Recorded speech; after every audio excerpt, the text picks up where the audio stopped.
Bismillahirrahmanirrahim. Assalamualaikum warahmatullahi wabarakatuh. My name is Nur Karina. I am 4th semester student from English Department of IAIN Parepare. In this video, I will try explain about school counseling and student development moving toward counseling standard. I have PowerPoint in here, so I will explain about the point-point from PowerPoint. The first is what is school counseling? Apa itu konseling sekolah? Konseling sekolah adalah pelayanan bantuan untuk siswa, baik secara perorangan maupun kelompok, agar mampu mandiri dan berkembang secara optimal. Layanan bimbingan konseling bertujuan untuk memungkinkan siswa menyadari dirinya sendiri, sehingga siswa mampu menjadi orang yang bertanggung jawab, mandiri, kreatif, serta siswa yang bekerja produktif. Yang kedua, pentingnya pengembangan siswa.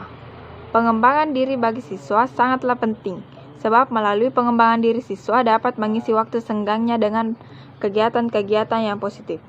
Proses perkembangan pada diri individu perlu dipahami oleh pendidik. Apakah siswa mengalami perkembangan individu yang sedang mengalami proses perkembangan atau sebaliknya?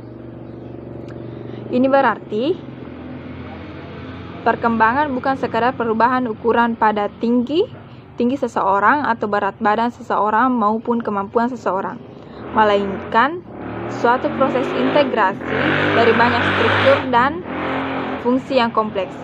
Individu yang saya maksud dalam video ini yaitu adalah siswa yang melakukan proses pembelajaran. Adapun perkembangan adalah perubahan yang dialami oleh individu menuju tingkat kematangannya yang berlangsung secara sistematis, progresif, dan berkesinambungan, baik mengenal fisik maupun psikisnya. Jadi, perkembangan individu di sini adalah perubahan yang dialami oleh siswa menuju tingkat kematangannya yang berlangsung secara sistematis, progresif, dan berkesinambungan, baik fisik maupun psikisnya. Seperti yang saya katakan tadi, proses perkembangan para individu yang sedang mengalami proses pendidikan perlu dipahami oleh para pendidik. Selanjutnya yaitu bidang pelayanan konseling. Bidang pelayanan konseling yang pertama yaitu pengembangan kehidupan pribadi. Di sini yaitu maksudnya membantu peserta didik dalam memahami, menilai, dan mengembangkan potensi dan kecakapan serta bakat sesuai dengan kepribadian dan kebutuhan dirinya secara realistik. Yang kedua yaitu mengembangkan kehidupan sosial, yaitu maksudnya membantu peserta didik dalam mengembangkan kemampuan hubungan sosial yang sehat dan efektif dengan teman, anggota keluarga, dan warga lingkungan sosial yang lebih luas. Yang ketiga yaitu pengembangan kemampuan belajar. Membantu peserta didik mengembangkan kemampuan belajar dalam mengikuti pendidikan sekolah dan belajar secara mandiri di luar jam sekolah. Yang berikutnya adalah itu pengembangan karir. Membantu peserta didik memahami dan menilai informasi serta memilih dan mengambil keputusan akhir. Selanjutnya yaitu misi konseling sekolah untuk pengembangan siswa. Adapun 3 yaitu yang pertama adalah misi pendidikan, yaitu sekolah memfasilitasi pengembangan peserta didik melalui pembentukan perilaku.